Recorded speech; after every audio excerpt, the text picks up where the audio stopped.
come up and talk to us about our sibling. I like that. I like when somebody mentions his name. Not in, oh my God, I took his name. Oh my God, are you okay? But do you want to share something, or or I remember something about them? Absolutely. It's so refreshing when someone says their name or asks a Yeah, question about them or says, yeah, "This reminds me of them," because it's yeah. okay, I'm not the only one that's responsible for keeping their memory going. Welcome to Grief is the New Normal. I'm Dr. Heather Taylor, a licensed psychologist and grief specialist, here to help change the conversation about grief and build community and connection while we all adjust to this new normal we are living in. This podcast is for you if you are grieving or if you are supporting someone in a season of grief. I'm glad you're here. Welcome back, everyone. I am so excited for today's guest. Joining us, we have Dr. Parul Dua Makar. She is a dentist in Long Island area. Parul, thank you so much for being here. Oh, thank you so much for having me, Heather. And yeah, I'm excited. I am too. Do you mind sharing a little bit about yourself and what you do and how you got into this griefy space? Sure. Like you mentioned, I am a dentist. I'm in private practice in Long Island, and I was happy doing my little dentistry. And right before COVID in 2019, my younger brother, who had followed my footsteps into dentistry, at the age of 32, was diagnosed with squamous cell carcinoma of the tongue, needing a major surgery. To cut the long story short, he unfortunately, it did become metastatic, and he passed away in 2021 at the time of COVID. And my family, for your listeners, live in Canada, in Calgary, and I'm in New York, so the complete opposite coasts. And borders were shut down at that time. You couldn't cross from US to Canada because you needed a compassion release from the government of Canada. And you had to quarantine for 2 weeks when you get there, and you had to do a PCR testing for 3 days. It took 3 days at that time. And vaccine wasn't there. Manu was immunocompromised. So there was a lot of other factors in play. And Manu passed very suddenly, and I was able to only say goodbye to him like you and I are talking on a video call. So after his passing, I found myself alone in my grieving because he was my only sibling. And while parents were dealing with their loss of a child, my entire dynamics changed to losing. I didn't have anybody to share my grief with. That channeled me into talking more about it and finding a community and like the Get Griefy and channeling with where you're connected as well. And also being a part of the book. It's just a way to share our story. Yeah. So, for listeners who don't know, Prul and I were also both authors in the Stories of Family and Friends Lost, and that just came out in the last couple months. And she wrote a beautiful chapter about her brother. And so we connected that way, and then also through the Get Griefy community magazine. First, thank you for sharing about Manu. And so he followed you into dentistry as well. Correct. He followed me into dentistry, and he actually talked about his cancer journey himself. He published an article. He was a good writer, he was very eloquent. And he had cancer diagnosed in 2019, reoccurred in 2020, second surgery, chemo, radiation. So the second time round, he was like, and he would talk about this. It's like having a shoemaker whose own shoe was broken because knowing signs and symptoms himself. But at 30, 30-year-old, especially a healthy male who's living alone, doesn't have a wife or a family to nag him. Did you get that lesion checked out? And I think denial plays a lot in our lives. In any kind of traumatic situation, you just don't want to face the fear of what if it's actually true, and you push it and you push it and you procrastinate. And that's what unfortunately led to a late diagnosis and eventually his demise. But he talked about his cancer. He talked about his life and his journey, knowing that a tomorrow was not promised to him. And he never lost hope. He said that don't be afraid of your mistakes, or don't be afraid of doing anything that you truly desire, because you only have a short amount of time. And cancer gave me that freedom to get out of dentistry and do what I like to do most, write. And then I published him posthumously after his death because I felt I failed him in other ways. I could do this. That's amazing. What's the work published under? It is called Life Interrupted, Dr. Dua's Survival Guide. and it's by him, Dr. Manu Dua, and I ended up writing the epilogue to that book. So it's available on Amazon or my bookstore, but or my webpage. And I'm sure you'll resonate with this. And I called it Life Interrupted because as soon as I walked into his house after his death, I was so mad. I was like, why is the sun shining? Why is the TV playing? Because he went into hospital really quickly, like on a Friday. I went into hospice Saturday, died Sunday, and I entered on Tuesday. I landed Monday and went to his house on Tuesday. And I was like, it's not fair. Like everything, his couch was still, blankets were there, medication, dirty dishes, everything. Life's happening, but he's not a part anymore. At least I'm not in my life. He's disappeared somewhere. And I was just like, world, just stop for a second so I can process my reality. And that's where the title comes from. It was his life interrupted. Everything else was just the same. Yeah, I talk about that often, that Yeah. it's you're going about your day. I think I've shared on the show, like the morning my brother died, who was also a younger brother, I woke up and I was like, today feels like a day for sequins. I wore lots of really colorful clothes, and I had this really cute dress that had sequins on it. And I remember waking up feeling like today feels like a day for sequins. And then 4 hours later, I get a knock on my door at work, and it's my folks telling me that my brother died. And I'm just like, what? Doesn't register.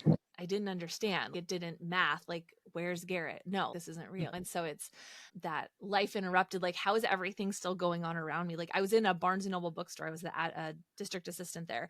And so all these people are just shopping around, looking at books. And Yeah. my dad's falling apart in a corner of the little stage area tucked away. And I'm like reeling. It was, but everyone's like looking for some art history books or getting the newest fiction. And what is this? Because you feel like you've hopped to this parallel track, like you've been riding Right. this train so long, and then suddenly someone pulled the e-brake, and now you're on a totally different train that like You didn't is ask to be going on. at Yeah. a different pace. And like, how do I even make this train move? Right. It's so disorienting. That's such a great way of putting it. Yeah, you're like at a standstill.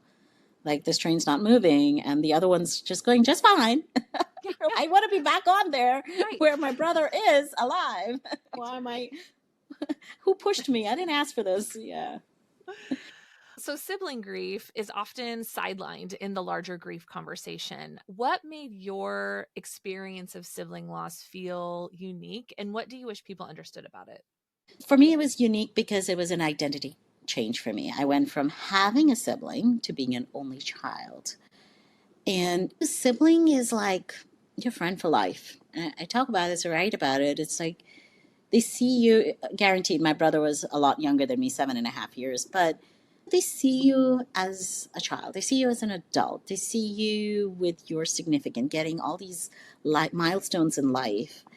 And you're almost guaranteed or you're almost promised, like, you're going to have more family moments. You become an aunt and an uncle. You're going to celebrate your parents when they're passed. And you're going to have your brother or your sister right next to you who are going to share those little nuances and little family secrets and little fun stuff. And I thought I was promised that. I didn't ever think that I would be telling my brother's story at his funeral. That just boggles my mind. It was supposed to be the other way around. He was supposed to tell my stories to my children, not me telling and not having his kids around. So it's not only a loss of the identity, but it is loss of a future that I was promised or I thought I had, and that's no longer a reality. And I recently lost my dad about 6 months ago, and it was very sudden. At the time of Manu's loss, I had my parents, although they were a mess, but they were collectively standing next to me. They shared that. And when you're going through a grief, the most people it affects you are that nucleus. And the other people are sometimes are far removed and their lives are keep going. But it's your family dynamics that's changed. There's a chair of the four of us, and now one person fell off, and you titter totter and you realize how to balance. And now another chair fell off, another leg fell off. My dad passed suddenly, and I sat there and I'm like, oh crud, I have to do this one more time. And the next time I'm going to do this, I won't have anybody sitting and staring at photographs and cherishing the old memories. I won't get to build new ones anymore. You lose your parents, that's a circle of life, but you still have your sibling to build more memories with. All of that's been taken away. So it's hard, and it's every occasion, every joy, every memory. Something new comes up, and you're like, the what ifs, the could ifs, the should ifs, and it's not. Yeah, those secondary losses. It's your sibling is someone you think you're going to grow old with. Right. Yes, you have your potentially you have a partner, you have Right. maybe some lifelong friends, but it's different than being those shared story keepers of Yes. like the family tradition, the knowledge passed down, the looking at the family trees and knowing Yeah. about crazy Uncle Jack or Yeah. whatever. Or that summer that we camped and we all got attacked by Yeah. mosquitoes because someone forgot to bring mosquito repellent or whatever Yeah. it is. It's like Yes. all It's those little. you become that the story keeper and they're not there to grow old with you, and Yeah. you see everyone else going through those same experiences, and it's like a different, because I was 24, my brother was 22 when he passed, and so it's like we didn't even get to meet each other's partners. He didn't get Yeah. to experience being an uncle. And so it's every time you hit those milestones, it's the It's a loss constant of something reminder. new. Yeah. Even just this past 4th of July, like we're a big, we like fireworks. We're not necessarily patriotic, but we like fireworks. And That's patriotic. yeah, It's yeah. synonymous. And we get together on a aunt's lake, and it was wild seeing all of my cousins with all Yes. of their siblings, Siblings. and it hurts every year. Yeah. It hurts, and it surprises me how much it hurts. And then I'm like, I'm all cranky and messy. I'm having a grief burst again. So that's right. Like Yeah. this happens every year, but it's like grief shows up in unexpected ways, and those secondary losses can be big or small. Yes. And not to be, and I want people to know not to be afraid of talking to that person who's lost their somebody. Yes, they may be having a grief burst moment. They're feeling lonely and maybe disconnected sometimes, but come up to us and just give us a hug and be like, oh, if Manu would have liked this, or Garrett would have, maybe he would have lit a fire, or the sparkles, or the colors, or gone shopping. Just share something. Oh, I remember when he did. Share that little memory. Remind us that he's not forgotten. Yeah. To you all. To us, our siblings are always with us. And no matter how long the grief is, or the span it's been, it still feels like yesterday. But just come up and talk to us about our sibling. I like when somebody mentions his name. Not in, oh my God, I took his name. Oh my God, are you okay? But do you want to share something? Or I remember something about them. Absolutely. It's so refreshing when someone says their name or asks a Yeah. question about them or says, Yeah. this reminds me of them. Yeah. Okay, I'm not the only one that's responsible for keeping their memory going. Yeah. There's other people holding that weight with me. Yeah. Because, like you said, when you're the surviving sibling, the sibling left behind, it's like that weight of memory falls on you. And so it's nice when others help share that. Yeah. No, it's true. And that's one thing. Like my kids were very little. They were 9 and 6 when Manu passed. They're very young to understand. And they knew what was happening, but they didn't quite understand the gravity of the situation. So as they're getting older, and I keep talking about Manu, and they know the work that I do, and I talk and I share, and they'll ask me random questions. They're like, "Oh, Manu," they call him Mamu in my culture, means mother's brother. They're like, "He would have been a funkle." I'm like, "Yes, he would have been a funkle." Do you think he would have liked Legos? I'm like, he loved Legos. And then I would talk about Legos and building. And so keeping that. And I really enjoy when my kids ask me that question, because to me, even though they may not have a lot of core memories of him, but he still exists in some form for them. And that's really the key to it. Absolutely. Yeah, my kids are 4 and 8 and they know Uncle Garrett. And even though Yes. they Yeah, never met met him, they've him. seen pictures, they've heard stories, like, yeah, it's okay to talk about family members who Yes. aren't physically here anymore, who are still part of Yes. our story in a different way. Exactly. Because they're still around us in some manner. Absolutely. Yeah. So you shared about losing your dad. So how did that second loss deepen or complicate your grief experience? And what was it like to navigate that grief while holding space for others? So my dad's loss was so sudden. Yeah. And I share this because I have not read The Body Keeps the Score. I've not read that book, but I would like to, because he was so distraught in grief. For your listeners, just to give you a framework of how grief has played a part in our lives, my dad lost his dad very early on. And he lost his mom when I was a teenager, so 30 years ago, to cancer. And he was the only child. Then in 2020, my mom lost her mom. 21, Manu passes. 21, 3 months later, my mom's dad passes. So for my dad, it was experiencing the loss of his parents again. And then my mom was a mess because when my dad passed, she lost in 4 years her parents, her husband, her sibling, her son. So it's very compounded, a lot of losses. And so losing Manu, losing my dad, he went into the ICU, admitted for his heart just stopped. He had no explanation why his heart stopped. There was no clots, nothing wrong with his heart. He had complete checkup. He had just come back from a trip. And it was just, his heart stopped working. He just missed Manu. He was so much in his grief. He never took the help. And I think as men, they tend to hold, and he was always used to doing everything himself. Yeah. Being an only child, losing parents early on. And so he always internalized it. And yeah, I was lucky that I had Manu's friend with me who stayed with me till we let go of him at the hospital. We took him off the ventilator. It was like Manu sending a support system. And it was just him, my mother, and me in that room. And it was just like closing a chapter. But because I had worked so much on grief, I also knew that this is what's supposed to happen. Your parents eventually have to. I just thought I had more time. You just never know how much time one is given with a loved one. Absolutely. And it was a mixed bag of emotions. It was like, here's a chapter, another chapter closing.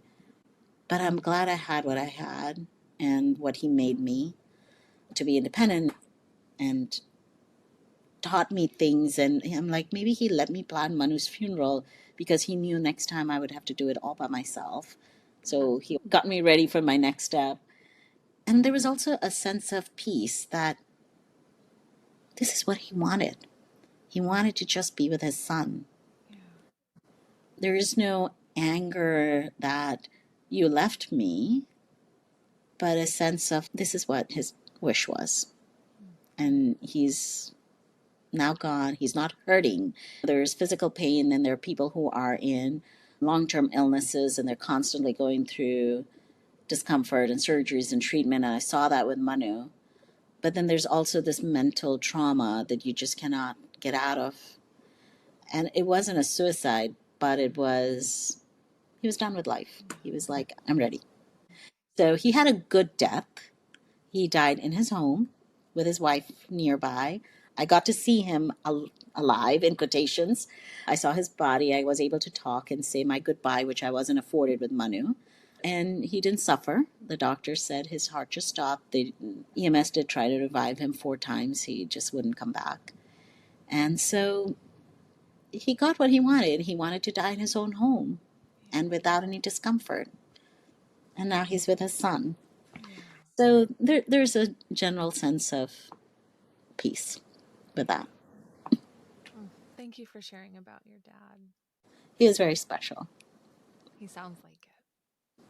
Yes. And I think that piece you shared about the physical impact of grief and how much we hold. And so there's a really great book called Trauma Stewardship, and it talks about metabolizing out these complicated feelings that we hold in our bodies, because you're right, like it can start to weigh us down, and like it has to come out somewhere. So your dad had a lot of grief and didn't know how to move through that, and that's so hard. Yeah, it is. And I'm going to try to hold my tears. Okay. Oh my goodness. Because it's so sudden and it was just so recent. Yeah, absolutely. It's just still a little fresh, but it doesn't matter. Yeah, it's still always be fresh. Yeah. Thank you. Then I will pivot us in your efforts to understand grief. Like, you've actually become a grief coach. So you're a dentist, you're a grief coach for healthcare providers. You're in a very unique position there, right? You're supporting others while carrying your own grief. How have you seen grief show up in that professional space? And what gaps do you see in how healthcare systems hold space for their own? I am a dentist, and I know in dentistry we're not dealing with death day to day, but we do have micro griefs, microaggressions in our profession. And I feel like grief is not just the loss of a person, but it's the loss of life as you know it. So for us, we are solo practitioners a lot of times, dentists. We're not in big groups like in a hospital or a majority of us are solo practitioners, and we're bogged down with patients' expectations. How many times have I heard, I hate the dentist?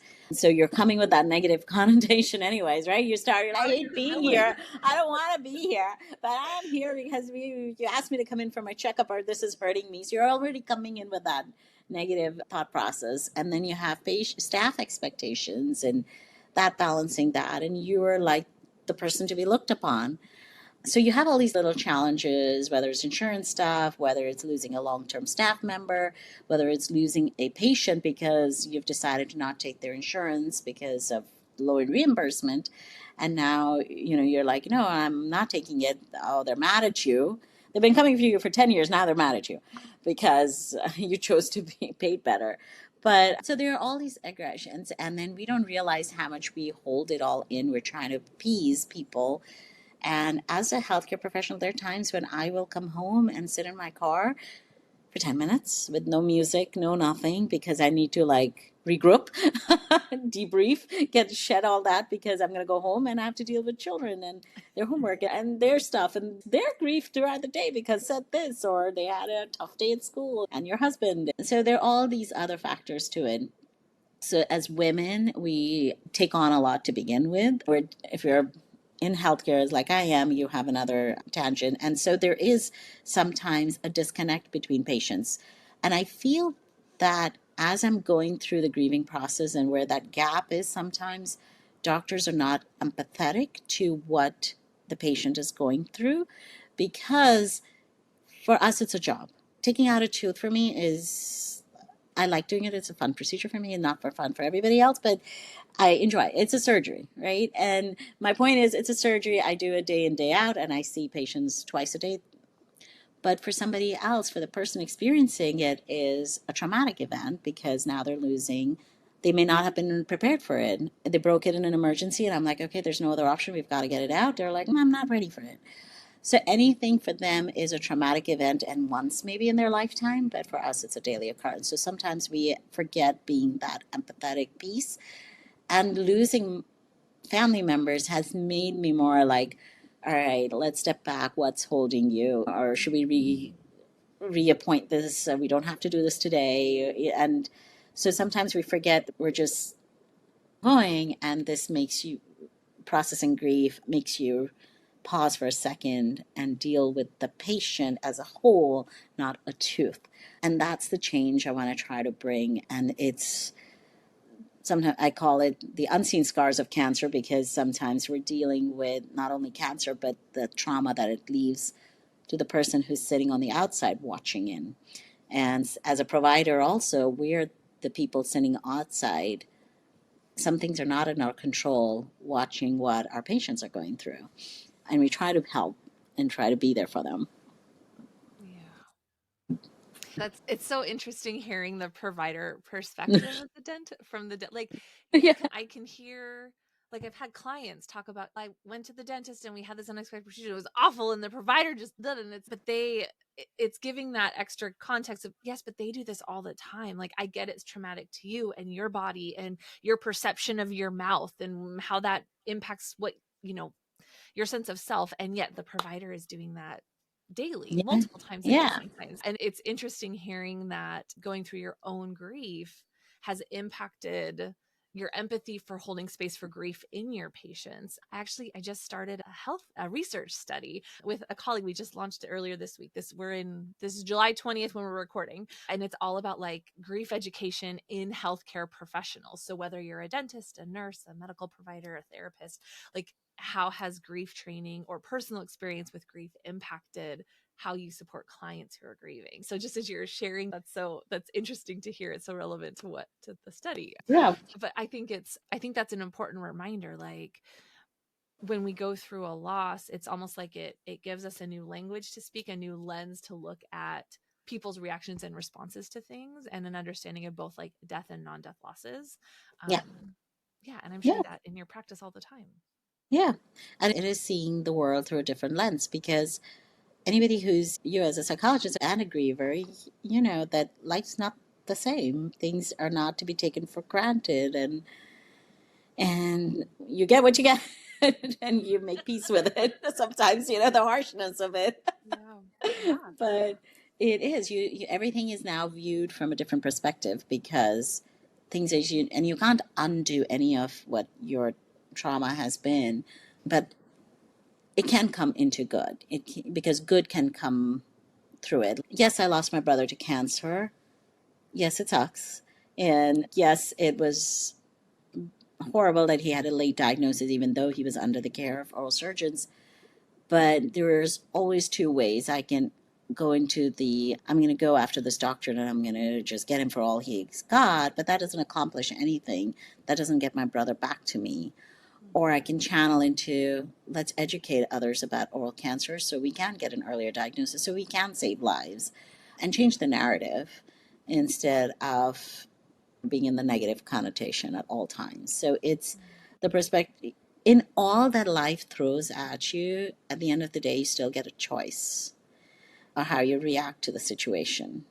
So you can react, and it's how you choose to do. Absolutely. Yeah. That's the only thing we have control over, right? Is like how we're going to react or respond to something. It's a choice. All of these external factors, we can't control others. We can't control the situation surrounding us, but we can be in control of what we do for the most part. Right, for the most part, yes. Yeah. So you have a platform called Do a Good Job, and it's Yeah. such a beautiful tribute to your brother. How did that process come about, and how has that mission helped you carry your brother's legacy? I'd love to hear more about that. Sure. So Dua is my maiden name, and Manu actually coined that word. He said, "Do a good job," and I stole it from him. But you know what? He's not here, so I get to keep it. And it is a way, because Manu, I don't have anything else of Manu for the world to remember him with. I don't have his new memories. I don't have his kids. I have nothing. And all I have is his words. And so that's came the book Life Interrupted, his survival guide, and the education on oral cancer, because I wanted to change the narrative, dedicated to my brother. And it's a way to honor the legacy of my family. And I actually got the name trademarked. It just came out this week, so I'm super excited. Yeah, took a year, but super excited to keep this. And it's a way to just keep doing good, and just move in a positive direction. He never, and I learned a lot from him, even though he was so much younger than me. In his writings, in all of the writings, he never questioned or was angry at the cards that life had dealt with. He was never in any sort of just anguish. Oh my God, this is horrible. This is happening to me. What did I do to deserve it? We all question those things. Like you bargain and you're like, no, what if I did this? What did I do to deserve this? And there's no answer sometimes to his questions. And he didn't have that. He was like, he was at peace. I found my soul. I found my peace. Tomorrow may come or may not come to me, and I'm okay with that. But I want to leave the world in a positive way. And that was his thing. He was like, whether somebody reads my words, I have found my peace. And to not fear death, but to live life in such a way that you leave something, because we're all mortal beings at the end. We're all going to die one day. So leave something behind that will be of value and good for the world. And that's where all of this kind of all comes together in the Do a Good Job, That's the website, and his writings, the course, the grief coaching. It's all from the sense of helping others, whether it's navigating through this journey, whether it's getting an earlier diagnosis, whether it's reading the work. It all comes from that space of wanting to do better for others. Love that. Yeah. That's so good. When you've experienced loss as a sister, as a daughter, as a clinician, what has helped you stay rooted in who you are while also allowing your identity to evolve through grief? Oh my goodness. There was a lot of work. Yeah. It was, I think writing was therapeutic. The book, because it was something we created together. Writing about Manu in the stories of friends and family lost. And in that book, while I was writing it, my dad passed. It's the whole entire book got dedicated to my dad for that reason, which was very special. And he was telling others, yes, this is what it is. But it was also rooting for myself. I think we forget to champion for ourselves and hold space for us, because as I was going through the grieving process, it didn't affect other people's lives, friends and family. First of all, it made me acknowledge who my true friends and family were. And you will realize that, right? You see it as you experience it as a doctor, as somebody who's grieving, who's really there for you in your times of need. Because, and then I made myself a promise that those who were there in my sorrows will only be there for my joys. I don't need to share those with others. So getting a little bit more purposeful with how I spend my time with what I'm doing. So creating something good, really reminding myself to let go of things that don't serve me anymore, people, places, things. So saying no more often, because I realized that if I didn't say it, no, to those things, nobody else will say it for me. People will expect you to do and show up and be that former self that you were, working on that same pace on that train, but you're not. You're a little off track. And it's okay. You'll derail once in a while, but you'll get back on track. And it's allowing yourself that grace and letting, like, having a good support system. So those friends, family, for me, it was my husband who's a strong supporter in my journey. And I tell him, if he did not support me through all my times of panic, distress, anxiety, oh my God, I cannot function today, and walking away from certain situations. There was a wedding I was invited to a year after Manu's death, and I consider him like my kid brother because he's my friend's little brother. And it was, again, those reflections of things that I was promised and I'm not getting to experience for myself. And I walked away from the wedding. I was there with my husband and kids, and my kids were attended parts of it. And then I told my husband, like, you enjoy. I'm going to go back to the hotel room. And it's knowing you can do that because nobody else will. Everybody's having a good time, but you're just not in that space.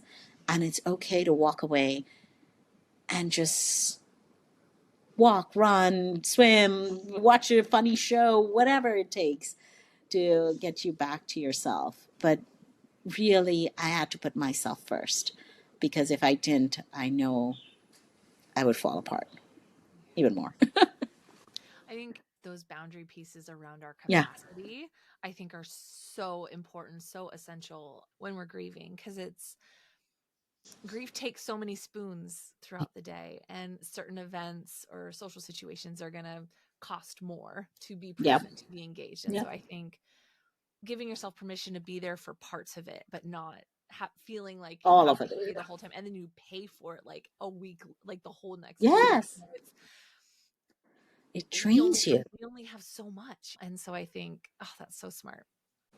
So those are the little things. It's just creating those boundaries that never existed. And so all of a sudden you have all these walls and you're like, they're there for a little purpose. I'll come through the door, but I just need the door closed for a minute. Those walls are helping me stay together, not Yeah. break them down. Yes. As we start to wrap up this conversation, if there is someone out there grieving the loss of a sibling and feeling invisible in their grief, what would you want them to know right now? To the griever, know that you're not alone. So find somebody who has shared that loss or help. And I did a lot. I did grief coaching. I did a psychiatrist. Sometimes it takes medication, and it's okay. And whether it's finding whatever support group that you have, but finding an outlet And then finding a way to honor your sibling. It doesn't have to be loud and boisterous and for the whole world to know. It's for you to know. So whether it is a small garden or whether it is writing and not publishing, but whether it's a song, whether it's an art piece, whatever it is that you challenge your energy and make something beautiful and honor your sibling. Still celebrate the birthdays, still celebrate, talk to them. I feel like energy is neither created. We know that, right? Newton's law. Energy is not created or destroyed. It's just transformed or transferred. And so their energy, they were there. They were living, breathing, creating. And now they're not, but their energy is still around us in some form. So don't forget that they're not there physically, but you can still have a conversation with them. There's so many times I'll be like watching a movie. I'm like, ha, Manu, you would have liked that. And remember them, cherish them, and don't always think of them in a negative way, but do something that they loved and remember them with that. So create something that you would enjoy with them.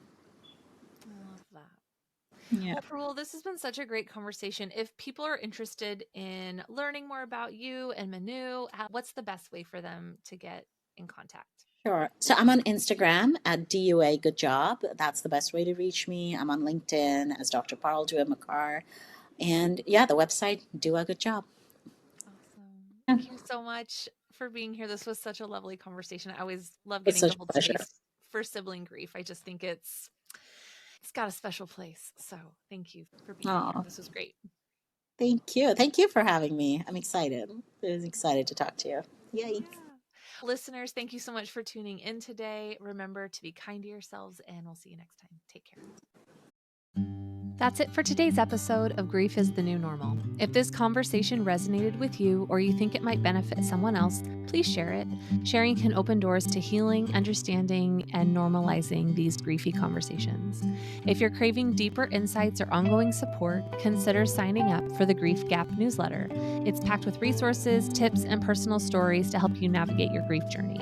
Visit the website www.griefisthenewnormal.com to subscribe.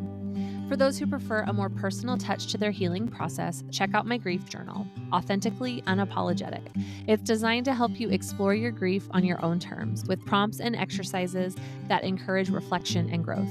I'm Dr. Heather Taylor, and I look forward to our next meaningful conversation. Our soothing tunes are provided by the Datacorns. If you're interested in sharing your story, collaborating, or learning more, please email me at hello@griefisthenewnormal.com. You can also stream the episodes on YouTube for more engaging content. Until next time, keep exploring your grief with intention and support, remembering you don't have to do this alone.